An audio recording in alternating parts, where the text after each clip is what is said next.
So the sort of history of the study of human interaction has always been radically altered by technologies. Film was the really big change. Once people could see what was going on and slow down the film, and they suddenly realised there was a huge amount of organisation that they hadn't noticed before. One thing that is universal across languages is, huh? In almost every language, including some really exotic languages, every single one has something very similar to huh? So what we are really interested in is just how interaction works. There's still a lot of really basic stuff that's not very well understood. I don't think there is ever a moment when there's complete understanding. Hello viewers, and welcome to the Target 3D YouTube channel. My name's Allan Rankin. I'm the co-founder and managing director of Target 3D. And today we're very pleased to welcome Professor Pat Healey from Queen Mary University. Patrick, your research explores the gap between what we say and how we express it. And we're going to speak today about communication and verbal and non-verbal. But really, for a bit of context, I'd be really keen to understand how your journey into utilising immersive technologies to further your research and elicit information from that. So the sort of history of the study of human interaction has always been radically altered by technology. So language was originally studied from texts, and then people gradually added different kind of instruments for looking at interaction. Film was the really big change in the 1950s. And once people could see what was going on and slow down the film and look in detail, they suddenly realised there was a huge amount of organisation to non-verbal communication that they hadn't noticed before. The thing that film and analysing from film or video can't do is it can't give you causal evidence. So it can show you that things are correlated, you know, that when I speak you nod, something like that, but it can't show what the effects of the nods are. And so the thing that VR provides us that we get excited about is that we can actually directly manipulate what's happening in the interaction to see what the effects are.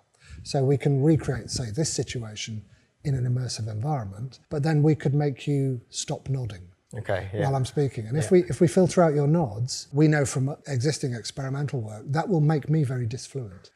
Because I'll suddenly think you've gone, you've zeroed out, you're thinking about your shopping or something, because the timing of your feedback is wrong, and that will make it harder for me to speak. So rather than observing two people having a conversation, doing it in a virtual environment, it enables you to adapt the cues. But what else does it give you in terms of a tool? Well, that is the main thing, actually. So the other big strategy in experiments on human interaction is to have an actor. Who can then change. Instruct the actor to do something in particular, like, I don't know, smile at particular moments or something. The problem with that is that people cannot control enough of their behaviour to change only one thing. I can't keep my gaze and everything else about my verbal, non-verbal performance constant and just add a smile. It's just too difficult. But with an avatar, you know, you can just flick a switch. And the thing is that we won't know it's happening. When an actor's doing it, the actor knows that they are doing the manipulation at the time they do it. You know, that's also a source of bias in the experiment. But when it's fully immersive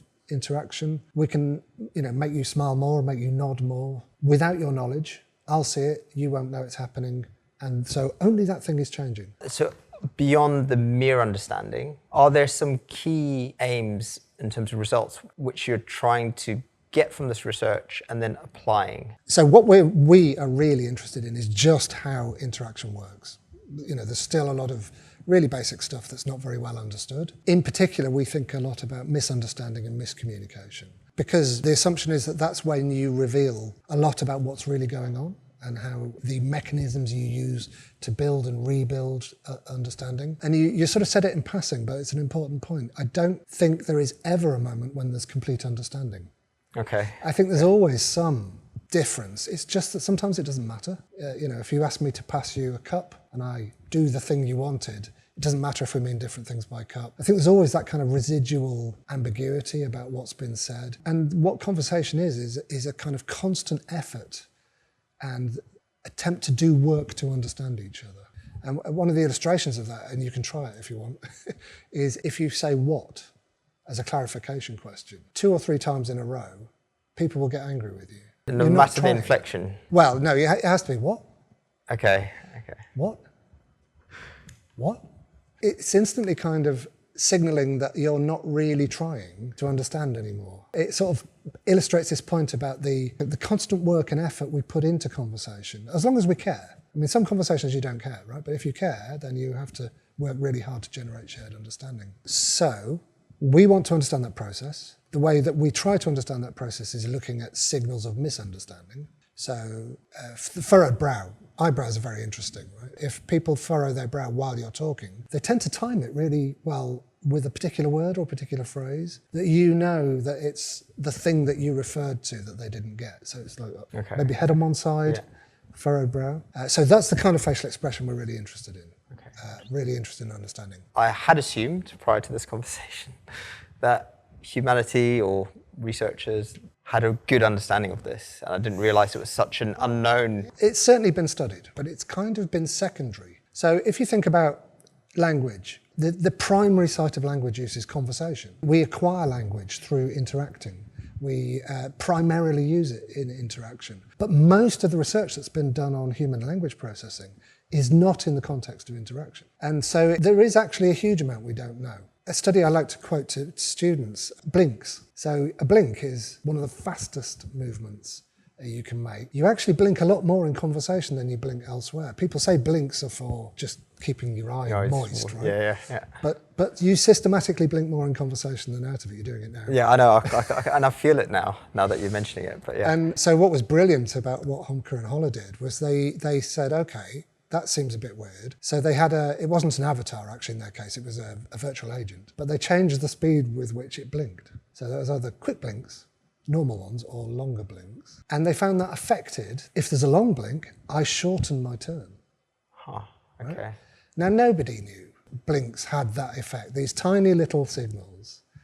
And that just sort of illustrates the degree to which there are all sorts of little subtle things going on non-verbally in conversation that we do not yet understand. It's really interesting because we're doing some projects where we're creating AI agents. So we've done motion capture. We've created these AI agents, what we're calling them guardians. So they have human motion capture, human facial capture, trained on someone's voice. These are different people. It's sort of a Frankenstein model of sorts. And we find that when people interact with it, they like the fact that it's got this kind of human way of slouching or changing pose. We find that giving it a character which is quite ironic or quite, sarcastic, really appeals to the British audience.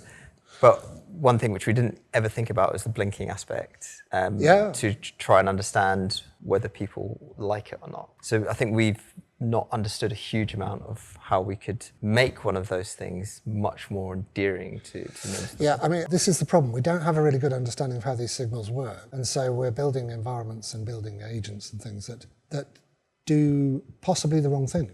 If you think that blinking is just something that should happen at a fixed rate and for realism, so on, that's not what people are doing. They're using it as a systematic signal. Are all human traits the same, whether they're Arabic, French?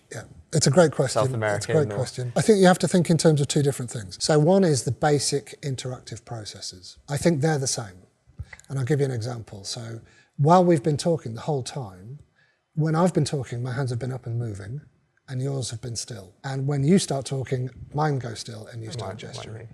I think that's universal. It doesn't matter what culture you're looking at, speaker will move their hands more than the listener. And if the listener raises their hands, it's because they want to speak or because it's an argument. Right? The normal thing is speaker gestures, listener nods, but doesn't gesture. But then if you look at different cultures, the kind of gestures produced do vary. So, I mean, Italians have all sorts, particularly people from Naples, I think, have all sorts of little different emblematic gestures, like things like this and this. I don't know what they mean. Okay. But I'm pretty sure that only the speaker is doing them in the normal course of things. So I think there's two levels of organisation. There's sort of basic interactive processes, like misunderstandings. So one thing that is universal across languages is, Yeah. Right? In almost every language, this is work done at the Max Planck Institute in Nijmegen by Mark Dingmans. They looked at a corpus, I think, 20 different languages, including some really exotic languages. Every single one has something very similar to and it means what you're talking about. Yeah, right? It means I don't understand. Yeah. So I think those kinds of things are universal. But then say across those languages that they sampled for everything else is different. The grammar's different, the words are different. The language structure the conventions are different. Yeah. So there's sort of two different things going on. You get emblematic gestures and you get different linguistic conventions, but they're all created from the same interactional resources. So we should talk about your tool, your system, for the techies out there who are really quite interested, is you've got a markerless capture system and you've got participants wearing 5 headsets. Quest Pro headsets, yes, of course. No worries. And you've got a tool which interprets the facial expressions, because this is part of the Quest Pro toolkit, the SDK. It can elicit expressions and represent those on the face of the avatars. Yeah. And as an operator, a technical operator, they can choose which participant they'd like to manipulate. Yeah. And they can adjust the expression, the avatar expression. So the participant could be smiling, but the technical operator could make them frown. So this is a key element which helps you elicit the research. So 3 people could be having a conversation, and then someone could dial an opposite expression, and you're looking for how the other participants react to that. So you could be having a good conversation, everyone should be really happy, and then all of a sudden, participant 3's frowning furiously, and you're trying to measure what that does to the conversation. Yeah, essentially in that's real right. time. We try to look at the most subtle signal rather than the most overt one. But yes, exactly that. So, a raised eyebrow or a brow furrow, quite brief, might be just a second, 2 seconds, and then see what effect that has on the progress of the conversation. And is it all observational, or do you also then question the participants afterwards on how they felt the conversation went? Actually, the really important thing for us is that because we've got these little manipulations that are inserted at certain points, we can then look at the immediate effect on the conversation without requiring people to give us a verbal account of what happened. People are not very good. I remember. They certainly don't remember, a single eyebrow furrow 20 minutes ago. So in the sort of post hoc interview, you can get things like, did you feel it was disrupted? Did you feel it was natural? Did you notice anything odd? So those kinds of questions are useful. But asking them about the specific effects of particular manipulations, it's not a very good measure. What you really want is the direct effect on the conversation. Brilliant. Really interesting. Thank you, Patrick, for spending the time with us today. It's really good for us to try and understand what goes behind the tech, right? We're always providing all these technologies, and at the outset we elicit from you, what are you trying to do? And we try and fix that problem. But to go deeper, as we have done a little bit today, is really, really interesting for our audience and for us to understand the utility of these technologies, because we get excited by the resolutions and the frame rates. Yeah. But actually, the outcomes are really the most important thing. So thank you very much for your time. And thank you for helping us build the system. Let us know where people can find out more about your research and the work you've been produced. Where can people look you up? Well, there's published papers, or they could look at the Centre for Human-Centred Computing website at Queen Mary, or just email me. Fantastic. What are the sort of biggest misconceptions that people bring into the space? I know, they think mocap actors can do crazy stunts. Yeah, I was one of those directors, oh great, you do motion capture, right? Can you do a backflip? You're like, look, I can do stuff.